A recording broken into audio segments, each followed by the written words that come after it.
Gravar. Bom dia, boa tarde, boa noite para você que está assistindo esse vídeo na sua madrugada, na sua noite aí, na sua tarde também, tá? Bem-vindo! Hoje, na aula de hoje, tô com fome, mouse. Todo mundo tá com fome, eu também tô com fome. Na aula de hoje, nós vamos tratar de um assunto muito importante. Vamos falar sobre a independência dos Estados Unidos! Pá, pá, pá, pá, pá, pá.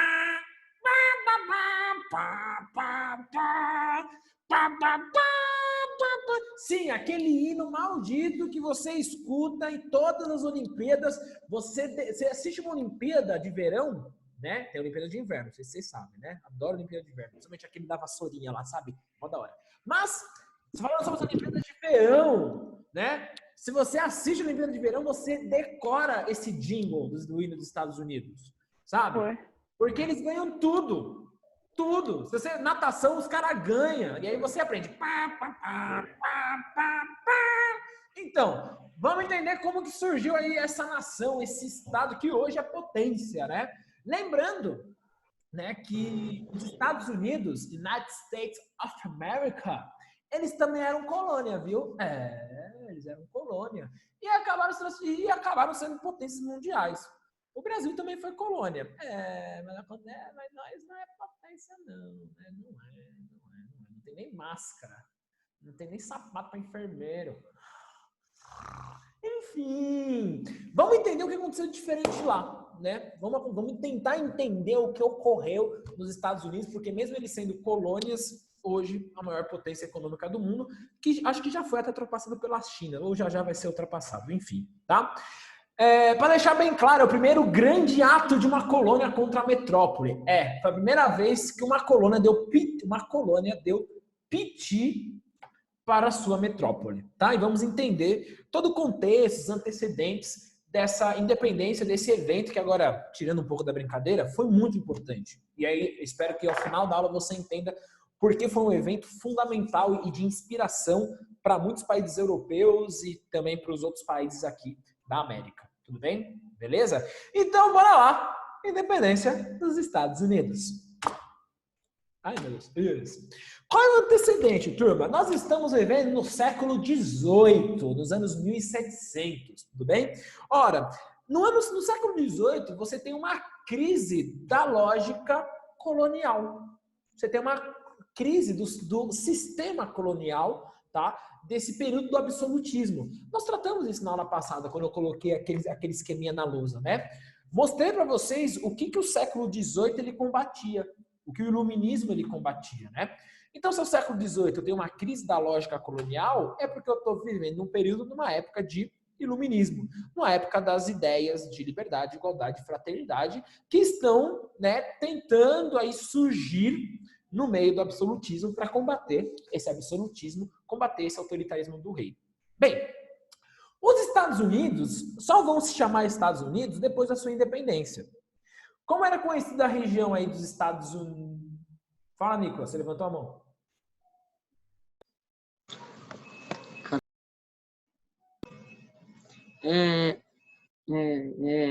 Revolução dos Estados Unidos, é isso? Independência? É a independência dos Estados Unidos e é também conhecida como Revolução Americana também, viu? Também. Tá bom. Que bom que você tocou. Legal, bacana. Boa intervenção. A independência dos Estados Unidos é conhecida também como a Revolução Americana. Tá bom? Você vai encontrar aí também, se você quiser saber sobre esse tema, né, ver vídeos, você pode colocar Independência dos Estados Unidos ou Revolução Americana. Tudo bem? Beleza? Bem, como que os Estados Unidos ele era conhecido? Né? Os Estados Unidos ele era conhecido como as 13 colônias.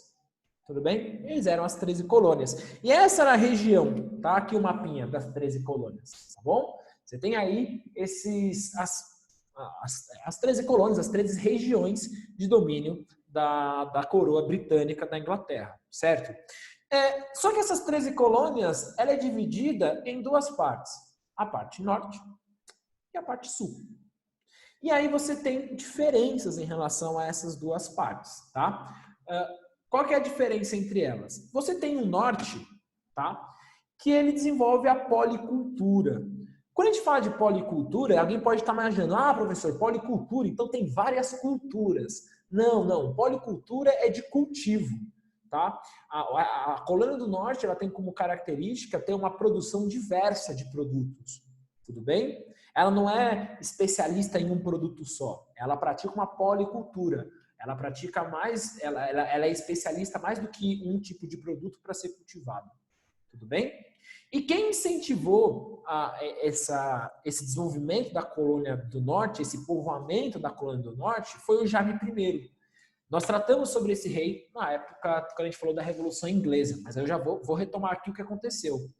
Jaime I, ele era um anglicano da família Stuart. Lembram? Família Stuart, ele era anglicano e ele perseguia os puritanos. Lembram? Os puritanos calvinistas. Ele perseguia. Ora, então é nesse momento de fuga desses perseguidos por Jaime I que vão vir para a colônia do norte.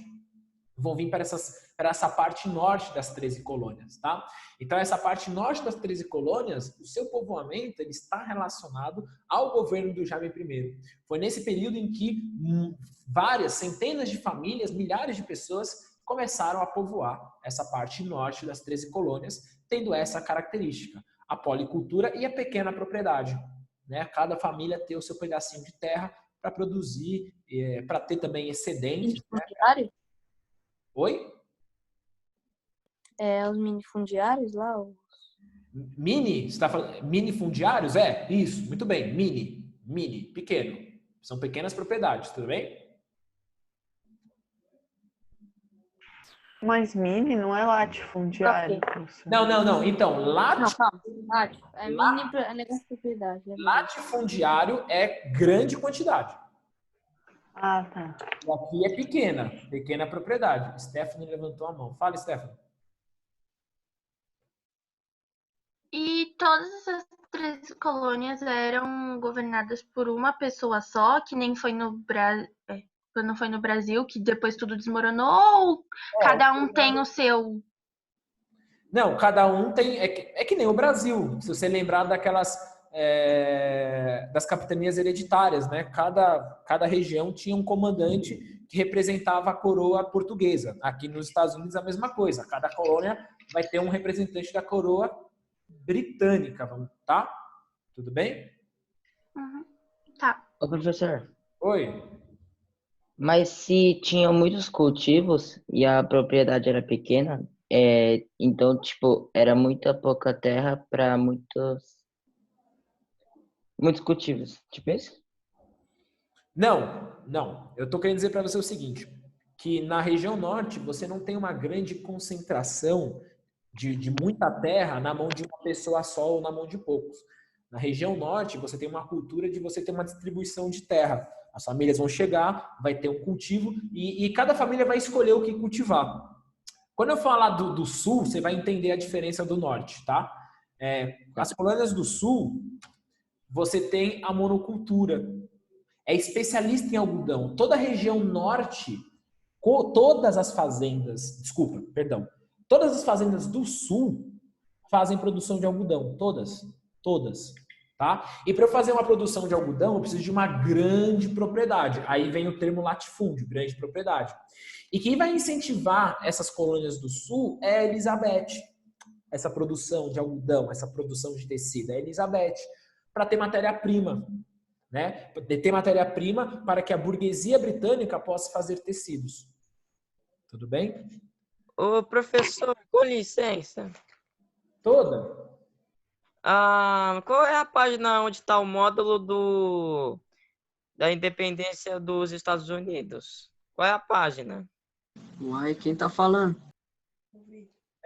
Eu tô sem minha apostila aqui. Aqui hoje é caderno. Né? Hoje é a anotação do caderno. Eu tô sem minha apostila aqui agora. Eu não sei, se alguém quiser dar uma olhada aí e falar depois, pode falar, tá bom? Eita, eu não anotei.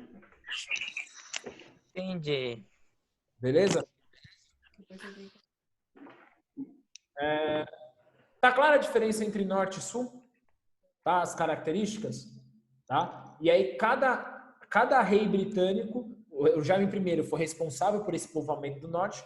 A Elizabeth I ela foi responsável não só pelo povoamento, mas pelo enriquecimento dessas colônias do sul por causa da matéria-prima. O iPad levantou a mão. Induziram Oi, a erro. é o Góis aqui, desculpa. Diga. Esqueci de mudar o nome. No sul, na monocultura, agricultura, ali era onde é a maior produção de algodão? Como que é? Maior o quê? Produção de algodão? Sim, sim. Dentro das 13 colônias, Sim, na região sul, produção de algodão. Beleza? Ok. Beleza. Tudo bem. Esse é um panorama, tá? Do que acontece dessas 13 colônias, essa divisão das características entre norte e sul. Quem quiser dar um print na tela, dá o print que eu vou mudar de slide em 5, 4, 3... Professor. Professor, Oi. você pode explicar de novo a diferença? Tá na tela. O norte tem policultura. O norte ele não tem uma agricultura específica como a do sul, que é de algodão. E o norte, você tem pequenas propriedades, então você não tem uma concentração de terra, enquanto que o sul, você tem grandes propriedades na mão de poucas pessoas. Então, latifúndio. Tá bom, obrigada. Mas, Professor, fala. eu não tinha notado as coisas anteriores, e agora? Dá print da tela. Mas que coisa... Professor, o que significa monocultura? Eu te não mando entendi foto, Abraão. direito. Tá, obrigado, Léo. Monocultura é quando você tem uma especialização de um tipo de desenvolvimento agrícola. Por exemplo, no sul, a especialidade é o algodão. Não que eles não produzissem arroz, feijão, outros produtos, mas o sul tem como característica a produção de algodão. Isso eu caracterizo, então, como sendo uma monocultura. Professor, Sim? as 13 colônias estão divididas entre o norte e o sul, certo? Sim. Tá bom, obrigada. Imagina. Seguindo. Tá bom? Seguindo aí. Você vai ter uma característica muito interessante aqui que as outras colônias não têm. Júlia, fala, Júlia. Alguém levantou a mão. Já perguntei. Ah, beleza. Ok. Qual que é o papel de uma colônia em relação à sua metrópole? A colônia, ela é obrigada a comprar e vender para a sua metrópole. Tudo bem? Nós já vimos isso. Essa é a obrigação da colônia. Só que o que acontece aqui com as 13 colônias? Ela tem uma relação harmoniosa com a Inglaterra. Existe uma relação, não uma relação de conflito, mas uma relação de harmonia entre as duas. O que eu quero dizer com isso? Que a Inglaterra, ela não se importa muito com a sua colônia. Por que ela não vai se importar muito com a sua colônia? Porque ela não é tão importante assim para a economia britânica. E também tem outros fatores. A Inglaterra, ela passa por alguns problemas internos e externos também. Ela passa pela sua Revolução Inglesa. Então, com a Revolução Inglesa, o que acontece lá? Ela deixa de lado as 13 colônias e ela vai passar por uma guerra contra a Holanda. Tá? Que aí não vem ao caso eu explicar que guerra é essa. Só estou dizendo para você que guerra contra a Holanda. Ponto. Não vou explicar o porquê. Tudo bem? Mas, o que eu quero mostrar isso para você? A Inglaterra, ela deixa de fiscalizar suas 13 colônias. Portanto, as 13 colônias, e essa é a grande exceção dos Estados Unidos, né? A grande exceção aqui das 13 colônias, que ela consegue fazer comércio com outras regiões que não seja a Inglaterra. É isso mesmo. A colônia, ela tem livre comércio. Por que ela tem livre comércio? Porque a Inglaterra não fiscaliza. E por que ela não fiscaliza? Porque olha ali no slide, a Inglaterra está com problemas. Revolução Inglesa e guerra contra a Holanda. Por isso que aqui é o famoso comércio triangular. E esse comércio triangular vai ser muito específico com a colônia do norte, a parte norte das 13 colônias. Ah, professor, por que não a parte sul? Porque o sul vende algodão para a Inglaterra, que é o principal consumidor. E a Inglaterra continua comprando algodão do sul. Mas até aí, mas o norte, a Inglaterra ela deixa livre. Ela não fiscaliza. Porque, assim, o auxílio que as 13 colônias, a região norte, dá para a Inglaterra é muito pouco, é pequeno. A Inglaterra, ela prefere ficar comprando do sul, vender os seus tecidos para toda a Europa, e aí ela vai se dar, e ela continua tendo o seu lucro. Então, assim, o peso econômico das colônias do norte para a Inglaterra é muito pequeno. Então, a Inglaterra nem dá muita bola. Nem dá muita bola, ela deixa de lado. Mas aí você fala, professor, é colônia. Eu sei. Mas a colônia do norte, mas a Inglaterra não fiscaliza a sua colônia. Essa colônia do norte. Então ela consegue fazer comércio com outras nações. Não à toa que aí eu vou tratar de vocês para o comércio triangular. Aqui as colônias do norte, eles vendem manufaturas, rum, armas para a África. De lá, escravos, ouro, para a região ali das Antilhas, da América Central, e aí vende escravos para a região sul e para, enfim, para toda a região.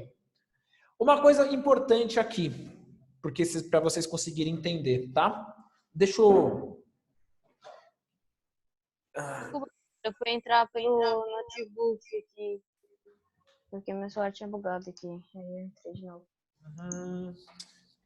Deixa eu... O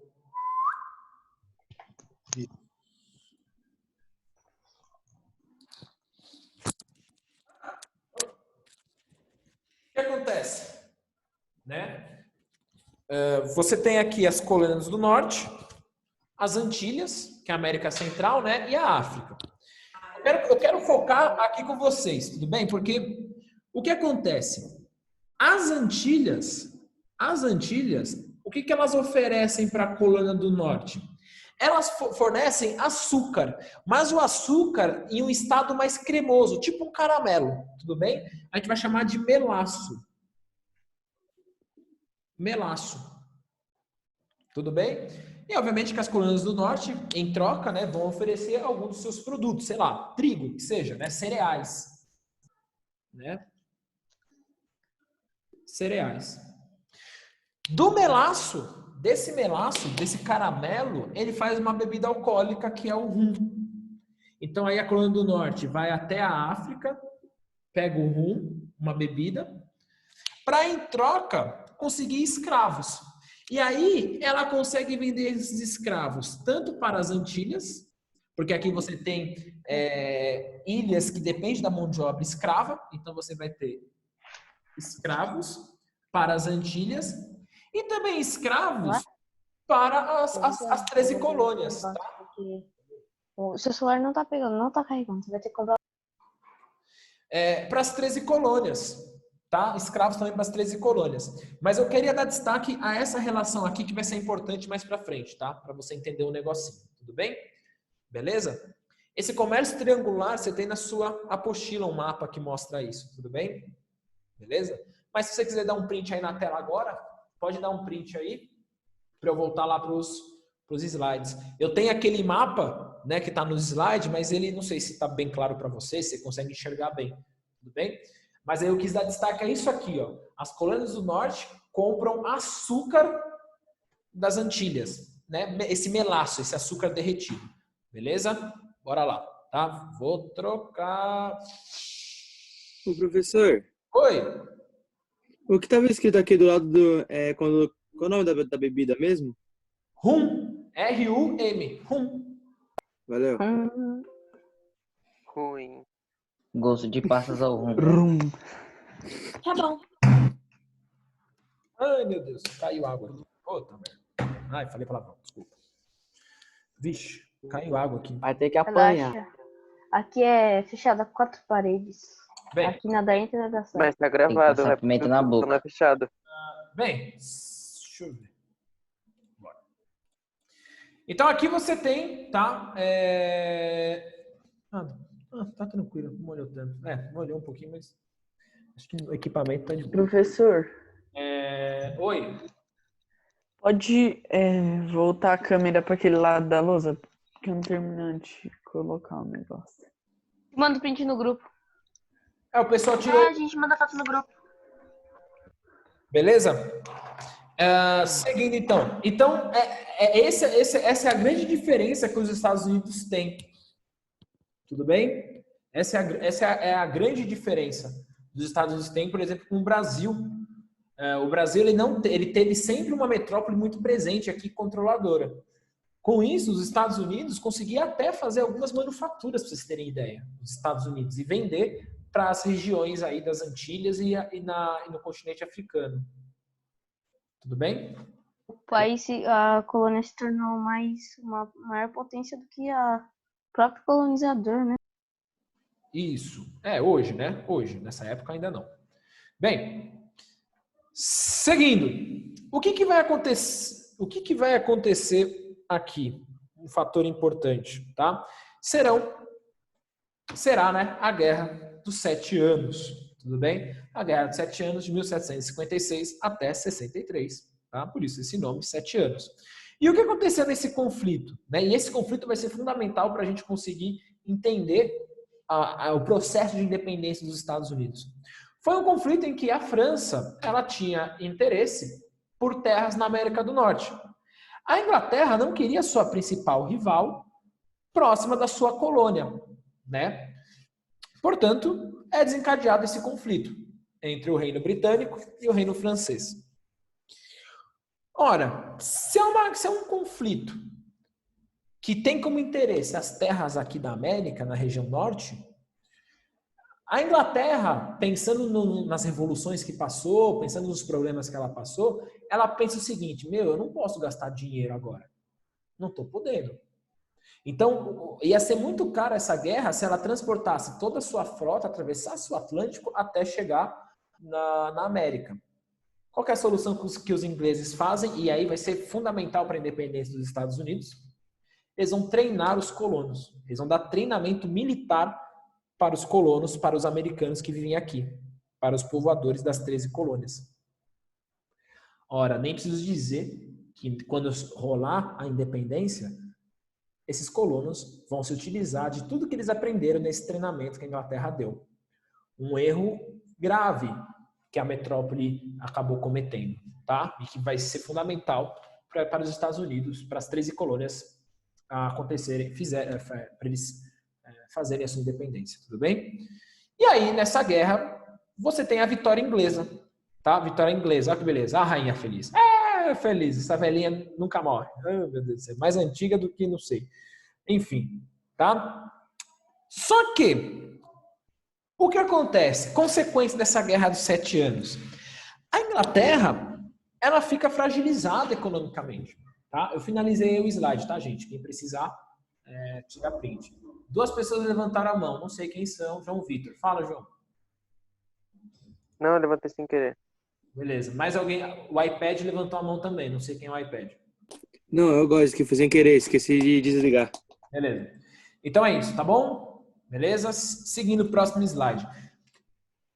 As consequências da Guerra dos 7 Anos vão ser grandes aqui. E elas vão ser o grande motor para a independência. Por quê? Porque a Inglaterra, mesmo... Professor, volta o slide para mim tirar a print, por favor. Volto. O que acontece? Mesmo a Inglaterra tendo treinado os colonos, ela está fragilizada economicamente. Ela teve que gastar dinheiro mesmo assim. Gastou menos, mas gastou. Valeu, professor. Beleza. Ela passa por uma revolução. Ela tem combate com a Holanda. Então a Inglaterra ela está fragilizada economicamente. O que ela se vê obrigada a fazer? Ela é obrigada a fazer uma coisa que ela nunca fez antes. E aí começa a ter problemas. Ela começa a ter um aumento do controle em cima das 13 colônias. Sendo que antes ela nem se importava. Só que a Inglaterra está num momento de crise. Por causa das guerras, da revolução que ela passou. Portanto, senhoras e senhores, a Inglaterra ela se vê obrigada a ter um aumento desse controle e começa a ter... e começa a frear, a tirar as liberdades que antes as 13 colônias elas tinham, mesmo elas sendo colônias. Por exemplo, em 1764 você tem a Lei do Açúcar. Você tem então o fim do comércio triangular. Porque agora as 13 colônias não poderão mais comprar o açúcar ali das Antilhas. Vão ser obrigados a comprar o açúcar inglês, que é um açúcar que vem da beterraba, o açúcar de beterraba, tá? Gente, rapidinho, só deixa eu pegar aqui papel, porque senão eu tô ferrado aqui. Você pode trazer um pano, papel para mim? Que se caiu minha garrafinha aqui. Tá bom?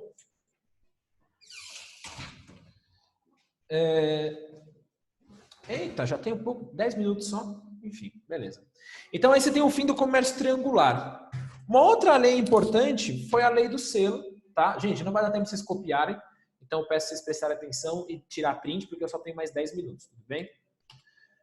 Você tem a lei do selo. Essa lei do selo... Valeu, obrigado. Tá? Ótimo. Ufa, pronto. O alagamento aqui, vou secar o alagamento que eu fiz. Pronto, maravilha. Essa lei do selo, turma, é aquele selo de carta mesmo, sabe? Os estadunidenses não, né? Porque ainda não é Estados Unidos. Mas as 13 colônias, os colonos terão que pagar esse imposto. Se você quiser enviar uma carta agora, você tem que pagar esse selo, um tipo de imposto, de uma forma da Inglaterra arrecadar dinheiro. Mas você tem uma coisa por trás dessa lei do selo.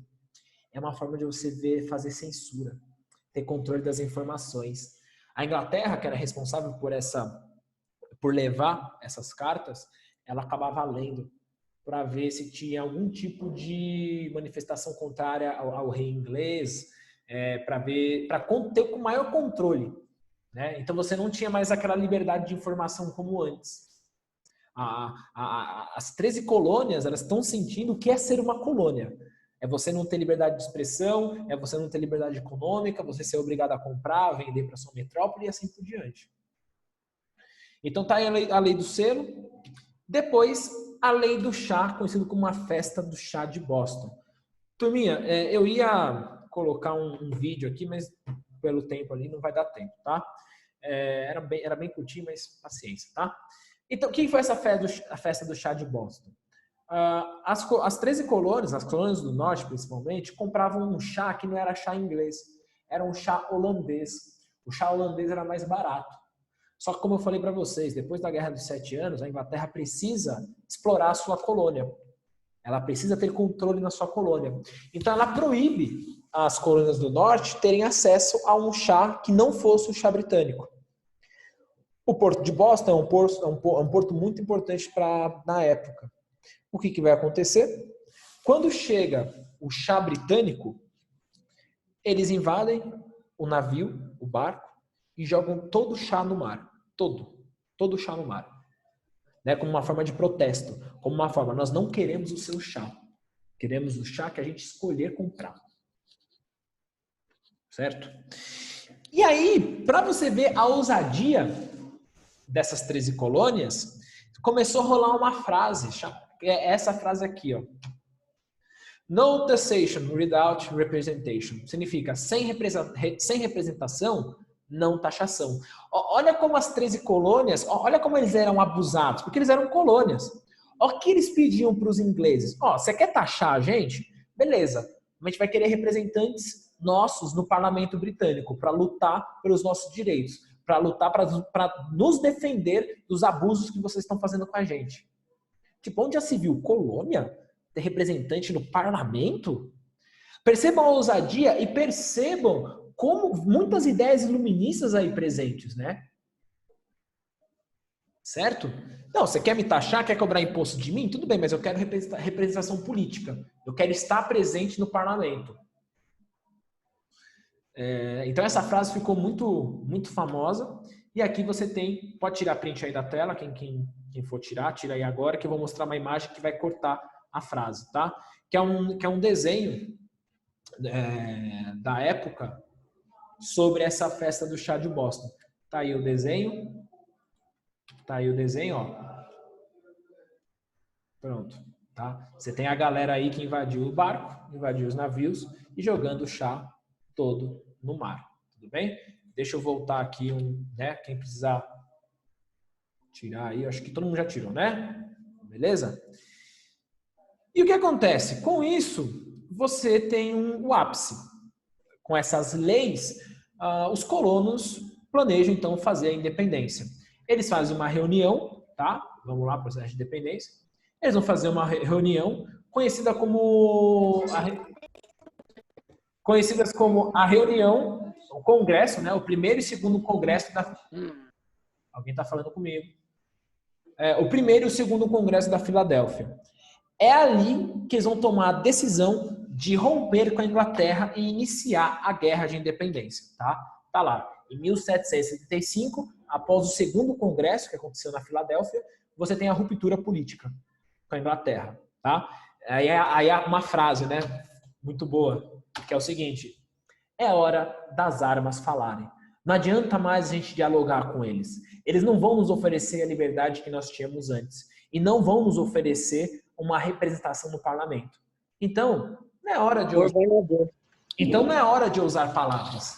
É hora de eu falar através das armas. Tudo bem? E aí, após essa guerra, no dia 4 de julho de 76, as 13 colônias proclamam a independência, formando os Estados Unidos. E aí você tem algumas figuras muito famosas, tá? E que estão nas notas de dólares que representam esse período. Por exemplo, um deles é George Washington, tá? George Washington, ele foi o líder da guerra e, consequentemente, o primeiro presidente dos Estados Unidos. Percebam outra vantagem e uma outra justificativa pelos Estados Unidos serem potência econômica. Eles aderiram ao presidencialismo, eles aderiram às eleições. O Brasil, quando fez a sua independência, você tinha um rei que era português ainda. Olha a contradição. Enfim, mas a gente vai falar de independência do Brasil lá no segundo semestre. Uma outra figura importante para a independência foi o senhor Thomas Jefferson, tá? Thomas Jefferson, ele foi um dos homens importantes para redigir a Carta de Independência. Tudo bem? Beleza? E por último, a terceira figura importante é o senhor Benjamin Franklin. Benjamin Franklin, ele foi o diplomata. Nessa guerra de independência, os Estados Unidos não lutaram sozinhos. Eles pediram ajuda da França. E a França resolveu ajudar na independência dos Estados Unidos. E a França já não estava bem das pernas. Enfim. Então ele pede ajuda dos franceses. E os franceses, pelo fato de terem... já respondo que é diplomata. E os franceses, tendo já uma grande rivalidade com a Inglaterra, iam ajudar as 13 colônias a se separarem da Inglaterra para ver a sua inimiga sendo prejudicada. Alguém fez uma pergunta aqui para mim, perguntando o que é diplomata. Diplomata é aquela pessoa, aquele representante do país que vai negociar com um outro representante de um outro país. Isso se chama diplomatas. 2 diplomatas vão conversar sobre algumas negociações do país. Então tem o diplomata brasileiro e o diplomata dos Estados Unidos. Eles vão conversar, são os representantes do país.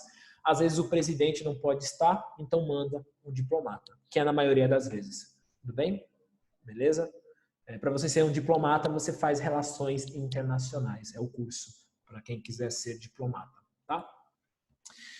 Eu tenho 2 minutos de vídeo.